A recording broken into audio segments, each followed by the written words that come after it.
I know, we could... Oh, man. We've done so much together, Black Sword. Much love having you here, Adrian. Thank you very much. Appreciate the support. Let's go into map number 2 here of today's iCast Your Freaking Awesome Replays. So guys, the challenge this week was mini-monobattles. You have to use a different type of unit, and only that unit in each wave of attack that you make upon your opponent. So the idea is, I guess, I mean, realistically, you probably want to do it the same way we saw in that last game, is what most of the players probably did and should have done. It's always open to interpretation a little bit, but making sure he only really had one of a unit type at any point in the game. And that was pretty friggin' sick. Of course, if you guys want your replays featured for next week, check out the challenge. It is down in Twitch chat as well as in the YouTube description of the video. It is only the strong survive. You have to execute every friendly unit that's in the orange or red health. As always, exact interpretation of how that works is up to you, but generally speaking, it means, hey, you win a fight, you get a bunch of damaged units, get your execute on. Fucking make some sacrifices, guys. You know, you're like a barbarian nomadic tribe. You don't have time for any stragglers. Someone like cuts their toe. You're like, oh, you know, it's good having you around, mate. You know, I know you were my best man at my wedding. You helped me club that seal that one time for the valuable fat that we ate. But now I'm gonna have to slit your throat and leave you dead on the side of the road because we gotta move on. And I feel like this cut on your toe might slow you down a little bit. So that's the sort of commander you guys want to be. Send in your replays showing us how much of a douchebag you are to your damaged units while you prove that only the strong survive. For now, guys, let's introduce these players here in map number 2. Up here in the top left in the red, it is Pebble. He's gonna sling some pebbles at his opponent, maybe. We'll have to see. Oh, Marauder opening. Very cute. Down here in the bottom right-hand side, the blue Terran player, it is Zergtitur. Don't you love when people have names that you can totally read and pronounce? It's just, oh, it's just Zergtitur. Cool, alright. Zergtitur. Okay, fantastic, Zergtitur. Really, really great name. Just great. Good one. We've got barracks and factory. I like this hidden barracks, actually. He was hiding it in the corner of his base. He was like, I'm gonna hide it here. He's gonna scout. He's gonna think of proxy to barracks. Ha, joke's on him. Pebble didn't even try to scout because he doesn't give a shit. And Marauder's going to come out. Marauder versus Reaper. I think I know who wins that fight. Well, the Reaper does run away. Concussive Shells hasn't even started, actually. And it looks like another Marauder rallying out as well. Pebble going to put on some very early Marauder aggression. And Zergtitur is like, you know what? I could, right now, I could build a unit. Like maybe a Cyclone. Maybe something like that. But you know what? I'm not going to. Instead, I'm just gonna chill. I'm just gonna chill. Just gonna make a factory. He's gonna try and get a siege tank out. Okay. He's fucking risky, man. These Marauders get in there. That tank is not out yet. He's not ready. It's gonna be Reaper versus 2 Marauders. That's gonna be real tight. Back at home, what do we got? So it's gonna be wave 1 Marauders, wave 2 double Starport. Tech Lab? No, Tech Lab and Reactor. Maybe gonna be Banshees on the next wave. I'm not sure. Here we go. Wave 1 of the monobattles. The monobrowed Marauders maraud their way into their opponent's mandibles. Do siege tanks have mandibles? I feel like they wouldn't have mandibles. Siege tank there comes out, already takes a bunch of shots to the face here. Oh, is he gonna get it? Is he gonna get it? Oh, doesn't quite get it. The SCVs of the block too good. Siege tank survives. Wave 1 of the monobattle is held by Zergtitur. Onto wave 2, Pebble going into wave 2 of the mini monobattle. It's gonna be Cloaked Banshees, 2-port. Ooh. Oh, maybe Zergtitur gonna go for a Raven. Raven would be perfect against this. If he goes for Banshees of his own, Zergtitur's gonna have trubs. Oh shit, he's going for his own Banshees. Uh-oh. Okay, Engineering Bay is going down though. Zergtitur, with no scouting information, says, you know what, Banshees are always a threat. Let's put down that Engineering Bay and see what we can do. AC says for next week's challenge, I assume stimming doesn't count, right? Also, do we execute after the battle? I mean, I haven't specifically put it in there. It's always open to your own interpretation. If you, obviously, I'm gonna give you fucking bonus points if you're executing units in your own battle, AC. If you are killing your own shit in the battle and you somehow like win the game or make it close and interesting and you don't just instantly lose, I'm probably gonna cast that if it's because it's gonna be fucking hilarious and stupid. But usually you're gonna do it after the battle, yeah. In terms of stim, well, no, I mean, you just gotta make sure you don't overstim too much, right? you know, as long as you don't stim too much. Banshee's coming in. They get a siege tank. A Reaper goes down as well. Uh-oh, Pebble is going hard. He's not going home. The Banshee comes back, realizes it can't point its missiles up enough, and has to just piss off. Pebble's like, all right, man, what do we got coming out? We got a Viking, we got a siege tank. Not a lot that shoots up. There are turrets in those mineral lines though, so these Banshees just gonna chill out here. More and more Banshees on the way though. Once you hit 4 or 5 Banshees, you can just blast a turret down almost instantly. So this is gonna be kind of nasty. What's at home? What's at home? Zergtachur does not have an eBay. What are you doing, Zergtachur? Oh my god, he's just building Hellions. Oh, his Banshees just went in there. One of them did go down. Uh-oh. He still hasn't cloaked either. Oh my god. Oh my god. Banshee gets in there for Zergtachur. What are you gonna do, Pebble? Pebble's got nothing. Pebble's got 2 Marines that shoot up. He's gonna chase it off with 2 Marines. Zergtachur microing this like he's playing StarCraft Master or some shit, and it's like, man, it's 2 Marines. You really don't need to care that much. These Banshees slowly getting picked off by this Viking. I feel like Zergtachur is actually held on. There's a way better economy. If he can just spend his money, he's like in such a good spot right now. This Banshee up here still getting the kills. There's no response to it, like I said. Just Vikings finally starting on the defense for Pebble. So Pebble is going to finish the Banshee wave of the monobattle, and oh man, these Banshees not finding the damage. Next wave, oh, there's going to be a Hellion attack next up. Okay, so this Banshee here in the main, up to 14 kills casually. Mules dropping right underneath it and immediately getting killed. These Vikings are finally going to come out as it runs out of energy, and they will be able to shoo it away. I like how he just used all of his energy on Mules, by the way. Hellions coming in, though. Pebble is going to try and damage the economy here. He's got to get something else done. Zergtachur not landing the Viking to deal with that just yet. It's absolute chaos. Oh my god, so many Hellions coming in. This one siege tank in the back, really the only answer right now. And even a repair on that tank isn't going to achieve anything because of that Hellion splash. Oh! The Vikings land, the tank engages. I feel like those SCVs needed to just back the hell out of there, but they did not. And now every single one has gone down. Pebble suddenly racking up 28 workers killed this game. There's a few more Hellions on the way as well. Back at home, I mean, his economy got ravaged harder than... I'm gonna pass on all of the things that popped into my brain right then. We're not gonna vocalize those, Jared. We're gonna show in modicum of restraint today. Rain it in. Rain it in. Whew. Managed to hold that one in. But let's face it, Zergtachur is getting revenged harder than just about anything. Oh my god. The only thing worse than the revenging that Zerg TCHR is getting right now is the lack of torrents in Pebble's main base. I mean, the only thing missing from this game really is a Baneling's nest. Really, this game is just, it's all over the place, guys. It's all over the place. It's all over the place.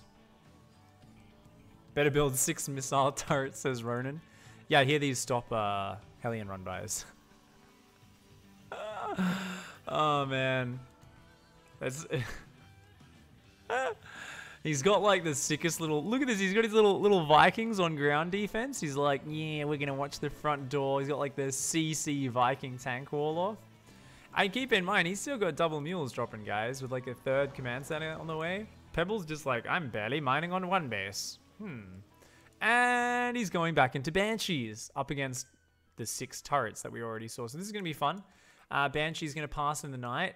And you know what? Zerg is going to come in here. He's going to go, oh, you still don't have a turret.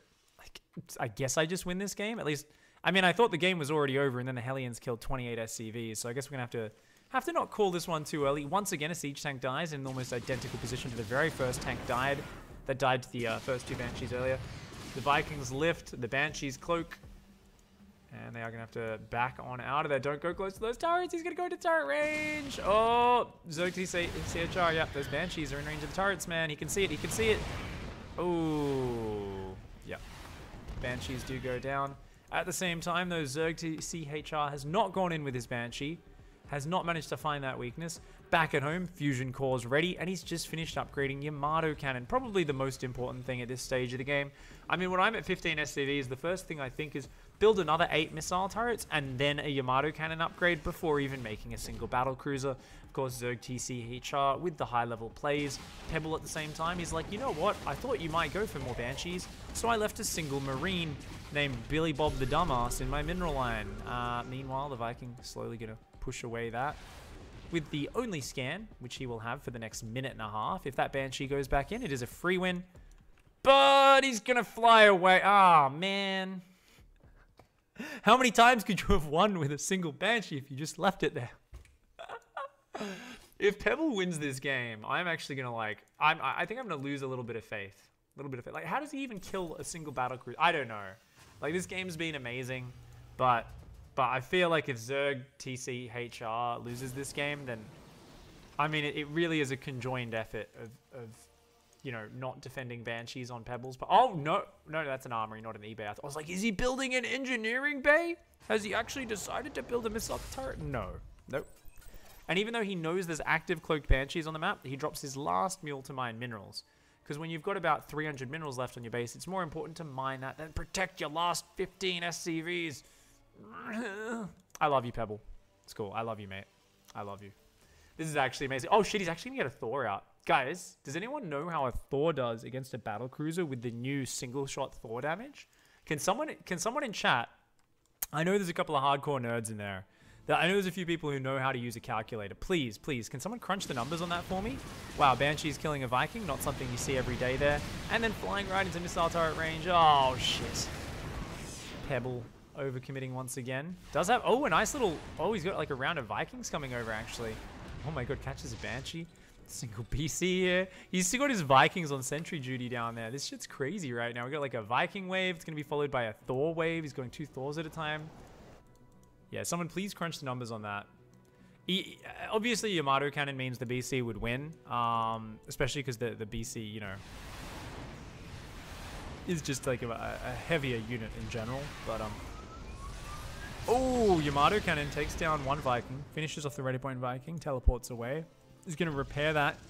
And the Vikings are going to fly into missile turrets. No, they are going to turn around. This command center is still not turned into an orbital just yet. Oh no, Vikings land. They get shot by a siege tank. They decide to walk into missile turret range and then raise themselves into the air. This is that kid you knew in high school who was always very proud to jump off things and hurt himself. They found those guys, rounded them up from all the schools across Kaprulu, loaded them into Vikings and said, here you go. Land in front of an Ultralisk whenever it's invading the capital city in the Heart of the Swarm cinematic. Seems like a good idea. And they're like, yeah, I would fucking do it, man. I'm not afraid. Yeah, be fucking sick, man. These Thors haven't actually swapped into high impact payload just yet. You can see because their guns on their back aren't as far forward, I'm pretty sure. Yeah. I'm not just imagining this, right? I'm pretty sure those guns like raise up on their backs a little bit. You see at the moment they're kind of just like facing vertically. Like they've got to swap those. So they're using their javelin missile launchers instead of the high impact payload, which is why they're shooting all these shitty little splash damage missiles, which are better against light units that are clumped up than anything else. Zerg TCHR is like, he's at this point where he's saying, what the fuck? The fuck? And double Yamato. 1 Thor goes down. Uh-oh. Yeah, these Thors are not working out at all. At this point, Pebble's running around a little bit lost. Doesn't matter how angry these Thors are. Oh god, he hasn't even put him in high impact payload. Please, pull your guns out. Pull your friggin' guns out, Pebble. And I don't think he even knows. Oh man, that's sad. They do almost no damage. Of course, the battlecruiser has 3 base armor. He finally pulls the guns out. He pulled them out and he got... I don't think he even got a full shot off. Oh man. So the normal javelin launchers, guys, do 4 6 damage attacks to armored units. Minus 3 armor, that's 4 3 damage attacks. So the Thors were doing 12 damage a shot to those battlecruisers, as opposed to when they swap into high impact payload when they do like, I don't know, was it like 60 damage a shot or something like that? So that was kind of painful to watch. Unfortunately, Pebble's screwing up the Thor wave there. He's going back to Viking production now. Has actually expanded. So there is hope. There is still some hope. And I think at this point, we might just fast forward until the next wave. Zerg TCHR is like, only 1 base. Pebble's like, there's just no way to know, man. I've actually expanded. And I mean, Zerg TCHR here hasn't really, you know, he's just kind of massing BCs. He's got +1 ship weapons in Yamato, and that's about it. Just BCs and Vikings. Unfortunately, the turrets here are really screwing Pebble over quite a bit. These Vikings are looking for something, but they just can't find it. Pebble's like a hungry dog right now, just looking for a bone, looking for something to gnaw some meat off on. But right now, there is a lot more meat here than he can chew. These battle cruisers are looking large and in charge, and with +2 on the way. And now vehicle weapons on the way for Pebble, going for what is probably the wrong upgrade. He's in trouble. Luckily for Pebble, he is double expanding. He's lifted his main down to the 3rd, and he's taking a 4th. And in the game where your opponent sat back for this long, it does seem like the right decision. But just as he does it, Zerg TCHR is like, fuck you, man. I am going to move out. I have absorbed all your bullshit. It is time to go. And I cannot imagine the Vikings of Pebble winning this one. He's got a single Thor in there. He's got almost double the Viking count, but Yamato Cannon alone is going to knock down about a 1/3 of these Vikings. We can see there Yamato Cannon's going off. One of the Yamatos actually cancelled because he did it on one of the Vikings, which almost instantly died. The Vikings of Pebble just get torn apart. Great blink micro with the battle cruisers. Who thought I'd ever be saying that? And Pebble does tap out. GG, an admirable effort from Pebble, who I gotta say, he stuck true to the challenge. Went in the Banshees, went in the Hellions. And, you know, if he had something to respond to the Banshee at home, probably could have won that game. Could have transitioned on, had like a 6 Thor wave with high impact payload just against maybe a single BC. And it's nice to have someone send in a loss once in a while. I always try to encourage you guys to send in your losses, as long as the games are entertaining, ridiculous, and most importantly of all, action-packed. That's always going to be entertaining. The next one, guys, is going to be a Master/Diamond replay. So this one should be pretty awesome. Let's dive into game number 3 here of the iCast, your freaking awesome replay challenge, guys. And remember, today's challenge that we are casting from the last week was mini-monobattles. You have to use only